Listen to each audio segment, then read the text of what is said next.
పెరిక ఈ రాష్ట్రంలో ఒక పెరిక ఎమ్మెల్యే లేదంటే నేను ఎత్తుకొని వచ్చి హైదరాబాద్ నుంచి నేను ఎమ్మెల్యే ఉన్నప్పుడు ఆయన మెడికల్ ఆఫీసర్ ఆయన రాజీనామా తీసుకొచ్చి హుజూర్నగర్ పెడితే ఆ ఓట్లు ఉన్నాయి కదా సార్ హుజూర్నగర్లో పెరిక సమాజానికి 60,000 ఓట్లు ఉన్నాయి. పదేది మాకు 3,000 పెరిక సమాజం వేసినా గెలిచిపోతాడు. బీసీలందరూ ఒక దేశం నిలబడ్డా గెలిచిపోతాడు. ఎవరిని నమ్ము పట్టాలి? అవతల వాళ్ళు గెలిచిన వాళ్ళని నిందిస్తే కాకపోయింది. ఇంతకు మీరన్నా నేను మాట అనలేదండి. మీరన్నా ఎందుకు ఎట్లా ఇస్తున్నారు నేను అనలేదు అన్నమాట. కానీ ముందు నీలో చైతన్యం రావాలి. కులాల వారీగా మాత్రం ఏకమవుతున్నారు, బీసీలుగా మాత్రం విడిపోతున్నారు. నిజంగా ఎన్ని ప్రయోగాలు నేను అధ్యక్షులు ఉన్నప్పుడు చేశాను ప్రయోగాలు. బీసీలకు టికెట్ ఇచ్చాను, అది ప్రయోజనం ఏమి?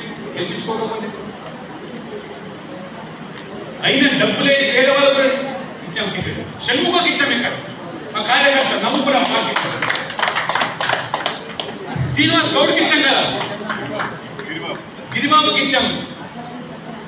ఏమని మళ్ళీ మన ప్రశ్న చేసుకోవాలి, ఆత్మవిమర్శ చేసుకోవాలి. మన ఉపన్యాసాలు గట్టిగా మాట్లాడచ్చు, అవతల నిందేయచ్చు. ముందు మనలో మనం ప్రశ్నించుకొని మనకు సామాజిక స్పృహ చైతన్యం మనలో ఉండాలో చూసుకోవాలి. కాబట్టి నేను ఎక్కువగా విషయాలు జోలికి పోకుండా సమాధానం మనల్ని నిలబడుతున్నాను. కాబట్టి ఎప్పుడు కూడా ఈ కులమైన విషయంలో బీజేపీ వెలుసంజ వేయలేదు. ఇది చరిత్ర. మరి నెహ్రూ నుంచి మొదలుకుంటే బీసీ రిజర్వేషన్ అడ్డుకున్నది నెహ్రూ గారు, రాజీవ్ గాంధీ గారు, ఇందిరాగాంధీ గారు. చీటీ రాశాడు, ఉత్తరాలు రాశాడు నెహ్రూ గారు 61లో. Reservation cannot be given on the basis of caste. We are going to produce second-grade citizens in the country. Services లో ఉద్యోగాలు రిజర్వేషన్ ఇస్తే మొత్తం దేశం వెనుకబడిపోతుందని చెప్పి రాసిన మహానుభావుడు. అంటే బీసీలకు ప్రతిభ లేదన్నా, బీసీలు రాణించలేదన్నా, చదువుకునే అవకాశం ఉంది కల్పించారు. ఇదే నరేంద్ర మోడీ గారు వచ్చిన తర్వాత కేంద్ర విద్యా సంస్థల్లో కేంద్రీయ విద్యాలయ, నవోదయ పాఠశాల, సైనిక్ స్కూలు, న్యాయ విశ్వవిద్యాలయంలో వాళ్ళు రిజర్వేషన్ 27% కల్పిస్తే ప్రతి సంవత్సరం 4 లక్షల మంది బీసీ పిల్లలు ఇవాళ నాణ్యమైన విద్య ఇవాళ కేంద్ర ప్రభుత్వం చదువుతున్నారు. ఎందుకు ఇవ్వలేదు మీరు? కేంద్ర విద్యాలయాలు అంతకుముందు రిజర్వేషన్ ఇవ్వలేదు, నవోదయ పాఠశాల ఎందుకు ఇవ్వలేదు? సైనిక్ స్కూల్లో పిల్లగాలు చదువుకుంటే వల్ల బయటికి వస్తే ఓ మిలిటరీలో క్యాప్టెన్ జనరల్ అయ్యే అవకాశం మీకు ఎందుకు రాలేదు? మనసు మీరు ఆలోచన చేయాలి. మీరు ప్రశ్నించాలి. వాళ్ళ ప్రశ్నించకుండా ఇవాళ చేసే వాళ్ళని నివేదిస్తామంటే ఎంతో న్యాయం. అంతేకాదు మినిస్టర్లు ఇచ్చారు, ఓబీసీలు కేంద్రంలో మరి రిజర్వేషన్ ఇచ్చారు. అంతేకాకుండా నీట్ ద్వారా ఆల్ ఇండియా లెవెల్ జరిగే ఎంబీబీఎస్ హిందీలో 20% రిజర్వేషన్ ఇస్తే బీసీ విద్యలో డాక్టర్లు అయ్యే అవకాశం నరేంద్ర మోడీ గారు ఇచ్చారు. దేశంలో ఇవాళ ఏడాదికి 1,00,000 ఎంబీబీఎస్ సీట్లు పెంచుకోబోతున్నాడు. ఇవాళ 1,00,000 ఎంబీబీఎస్ సీట్లలో 27,000 మంది వాళ్ళ బీసీలు డాక్టర్లు అయ్యే అవకాశం దొరుకుతుంది. మీకు ఎందుకు ఇవ్వలేదు? ఇవాళ మీరు అధికారులు 40 సంవత్సరాలు ఎందుకు మీకు మనసు రావాలి? ఇవాళ బీసీ కింద డాక్టర్ అంటే మంచి ఆ కుటుంబం, ఆ సమాజంలో గౌరవం పొందుతుంది. గౌరవింపబడితే ఆర్థికంగా స్థిరపడితే రాజకీయానికి వచ్చే అవకాశం. కానీ మీరు రాజకీయాలు రాకుండా ఉండడానికి కుట్రలు పట్టి ఉద్యోగాలు ఇవ్వకుండా, చదువు కల్పించకుండా అనేక వారి ఉండాలి, అంచవేయబడ్డారు. అప్పుడు వృత్తులకే పరిమితం కావాలి. ఏ వృత్తులు చేసుకుంటారో అదే వృత్తి చేయాలి. అంటే కళ్ళు గీసే గౌరవం కళ్ళు మాత్రమే గీయాలి, రాజకీయాలు రావద్దు, చదువుకోదు, ఉద్యోగాలు చేయవద్దు. ఇది మీ విధానం. అందుకనే నరేంద్ర మోడీ గారు వీటితో పాటు మీరు చెప్పినట్టుగా ఆ కుల వృత్తులను కూడా రాణించడానికి మొదటిసారిగా ప్రధానమంత్రి మత్స్య సంపద యోజనను పెట్టి ఒక ప్రత్యేక మంత్రిత్వ శాఖను కల్పించి ఒక మంత్రిని ఏర్పాటు చేసి 50% సబ్సిడీ ఈ మత్స్యకారులకు వస్తున్నారు. సముద్రాన్ని నమ్ముకొని లేదా చెరువులు నమ్ముకొని చేసేటువంటి ఈ మత్స్యకారులకు వారు చేసే వృత్తిలో ఏ ఒక్క పనిముట్లకైనా 50%, అదే మహిళల పేరు ఉంటే 60%. ₹1 కోటి పెట్టి వలలు పడవలు కొట్టున్నాయి వాళ్ళ ఆంధ్రాలో 60 లక్షలు సబ్సిడీ ఇస్తున్నారు ప్రధానమంత్రి మత్స్య సంపద యోజన పేరు. ఇది మోదీ గారు అంటే కులాలను రాజ్యాంగం. ప్రధానమంత్రి విశ్వకర్మ పేరు మీద ఇవాళ 130 కులాలు దాదాపుగా దేశం మొత్తం మీద కూడా 30 లక్షల కుటుంబాలకు వాళ్ళకు ఏ గ్రామంలో ఇవాళ వడ్రంగి లేకుండా, చాకలి లేకుండా, మంగళి లేకుండా, కంచాలి లేకుండా ఏ గ్రామం ఉంది వాళ్ళు. అందుకని మోదీ గారు గ్రామంలో ఆ వృత్తులు కొనసాగాలి, ఆ వృత్తులు ఆధునికమైనటువంటి పరికరాలు కల్పించాలి, వారికి శిక్షణ స్టైఫండ్ 15,000 స్టైఫండ్, వారికి స్టైఫండ్ ఇచ్చి శిక్షణ ఇచ్చి సర్టిఫికేట్ ఇచ్చి 15,000 రూపాయలు అంటే మోడర్న్ టూల్స్ వాషర్మెన్కు ఈ యొక్క వాషింగ్ మిషన్స్ దోబీకి అదే రకంగా నాయికి అందులో కొత్తగా వారికి ట్రైనింగ్ ఇచ్చి దానికి మనం చెప్తూ అనుకునేది ఉత్తరప్రదేశ్లో పోతే అది ఏం స్టేట్ అని అది ముస్లిం పేరు మీద కటింగ్ ఇవాళ ఫేమస్ హబీబా ఆయన పేరు మీద ఆయన సలూన్ పెడితే మన యూత్ అంతా పోయి ఇది లైన్ ఇంప్లిమెంట్ చేస్తుంది. వాళ్ళ ద్వారా మన పిల్లలకు ట్రైనింగ్ ఇప్పించి హెయిర్ స్టైల్ ఎట్లా ఉండాలని చెప్పి 15 రోజులు ట్రైనింగ్ ఇప్పించి వాళ్ళకి వాళ్ళ సలూన్లు పెట్టడానికి బ్యాంకు ద్వారా లోన్లు ఇప్పించి ఇవాళ 20 లక్షల కుటుంబాలు ఈ రకంగా ప్రధానమంత్రి విశ్వకర్మ పేరు మీద చాకలి మంగళి వడ్డని వీళ్ళందరూ కూడా ఆ రకంగా ఇవాళ జీవితాలు వెలుగుతుంటారు. ఇది మార్పు. అంటే వాళ్ళకి కేవలం మోదీ గారు మీరు చూస్తే పెద్ద పెద్ద ఇవాళ మ్యానుఫ్యాక్చరింగ్ అప్పుగా లేదా మాట్లాడలేదు చిన్న చిన్న విషయాలు దళితులు ఇవాళ మారుమూల పల్లెల్లో మరుగుదొడ్లు లేకుండా అవమానాలు గురైనటువంటి ఈ వర్గాలకు టాయిలెట్ నిర్మించి మరుగుదొడ్లు కావాలి. వాళ్ళ మొత్తం ఎక్కడ పోయినా మహిళలందరూ కూడా మా ఆత్మ గౌరవం ఇవ్వాలని చెప్తుంది.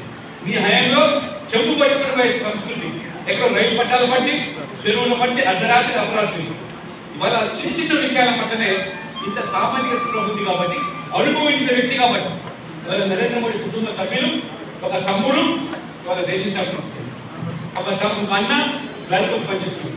పెద్దన్న వృద్ధాశ్రమంలో 50 మందితో వృద్ధాశ్రమం ఉంటున్నాడు. ఇది మీకు సాధ్యమంటుంది వాళ్ళ మీ కుటుంబాలు మీ కుటుంబాల్లో మీ పార్టీలో ఎవరైనా సాధ్యమా?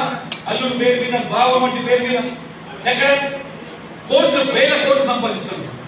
రేషన్ షాప్ వాళ్ళు నడుపుతున్నాడు మోడీ ఒక ప్రధానమంత్రి కుటుంబంలో ఈ స్థితిలో తలుచుకుంటే ఏదైనా చేయొచ్చు కదా, ఏదైనా కావచ్చు కదా. ఇవాళ యోగి ఉత్తరప్రదేశ్ ముఖ్యమంత్రి నేను రాష్ట్రం నుంచి రాజ్యసభ ఆయన సొంత అక్కడ కూరగాయలు అమ్ముతారు. ఉత్తరాఖండ్లో పక్కకు కూరగాయలు అమ్ముకుంటుంది, ఛాయ్ అమ్ముకుంటున్నారు.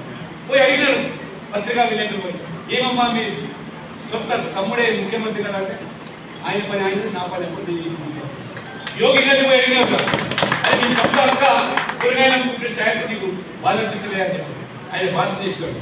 నేను ముఖ్యమంత్రి అయింది నేను ధర్మాన్ని నిలబెట్టడానికి నేను మొత్తం అన్ని వర్గాలకు న్యాయం చేయడానికి నా కుటుంబం న్యాయం చేయడానికి నేను ముఖ్యమంత్రి కాదు. పేదవాళ్ళకి ఏదైతే ఏ పథకాలు ఉన్నాయో ఆ పేదవాళ్ళ పథకంలో తను కూడా లబ్ధిపోవచ్చు. ఆమె కోసం ప్రత్యేకంగా ఇది చేయడానికి ఇది నా విధి ధర్మం ఒప్పుకోదని చెప్పాడు. ఇది మీ పార్టీలో మీ కుటుంబాల్లో ఇది సాధ్యమని అంటున్నాను. ఎక్కడ రాబట్టి పడలేదా వాళ్ళ గ్రీన్ ఛానల్ వెళ్ళిపోతే ఒక్కసారి మనం ఆలోచన చేయాలి. వాళ్ళు తెలంగాణ జరుగుతున్నది ఏమిటి? వాళ్ళు ఇదే పెద్ద డాడీ వ్యవస్థ, ఇదే మూర్ఖ విధానాలు. ఎందుకు ఇవాళ మనలో చైతన్యం లేక స్పృహ లేక ఎవరి వారిలో దిగిపోయి మనం వారు ప్రశ్నిస్తూ ఉంటే నిలదీస్తూ ఉంటే కాబట్టి ఇప్పటికైనా ఆలోచన చేయండి. 42% అనేది ఒక దగా మోసం.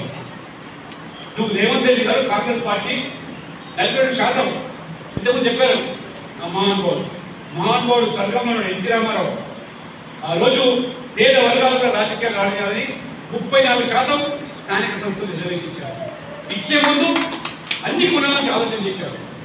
చట్టపరంగా నిలబడడానికి ఆ రకంగా అన్ని చర్యలు తీసుకున్నారు. ఇవాళ స్థానిక సంస్థల ఎన్నికలు అనేది పూర్తి బాధ్యత రాష్ట్రాల ప్రభుత్వాలనే.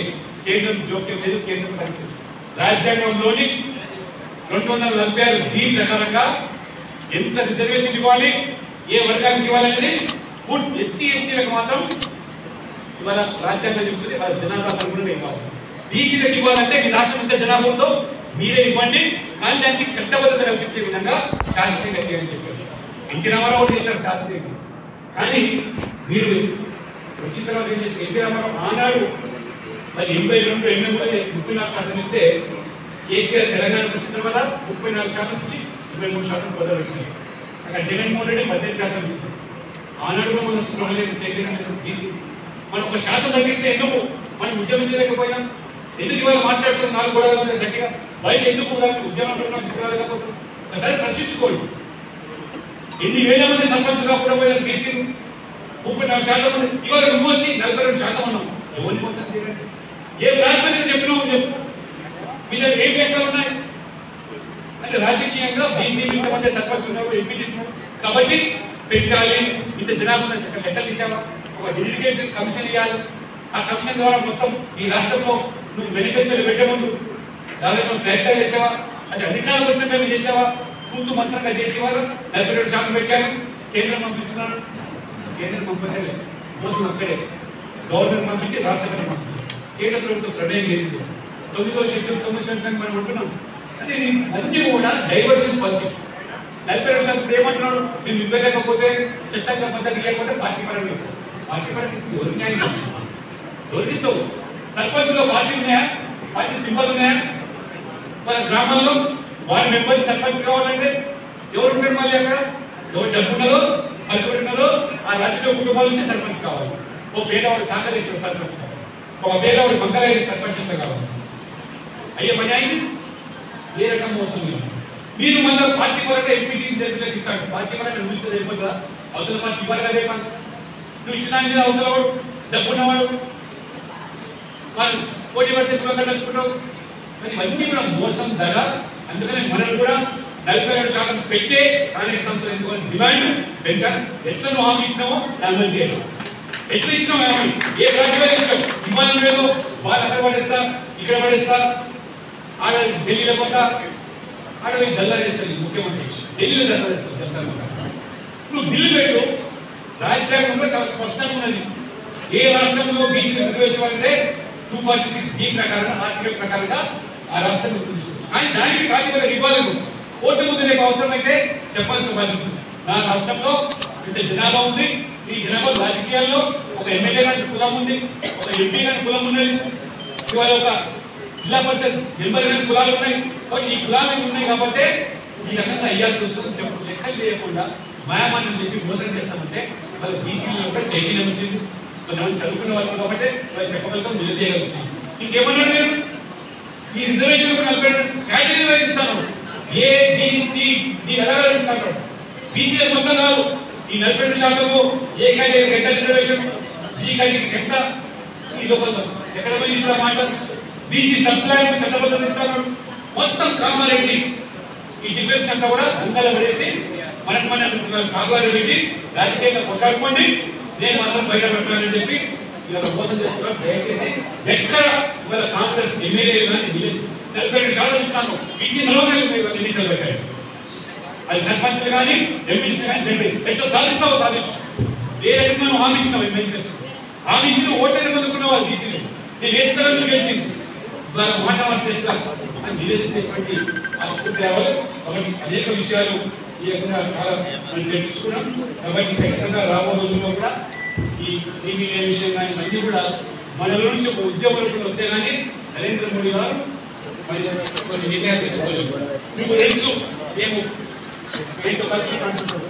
నేను తీసుకోవచ్చు లక్ష్యం నిర్ణయం. కానీ బయట అంత ఒత్తిడి లేకుండా నిర్ణయం తీసుకుంటే ప్రభావం వస్తుంది. మన రైతు బిల్లు మొత్తం దేశమంతా ఒప్పుకున్న రైతు బిల్లు, రైతు పండించిన పంటను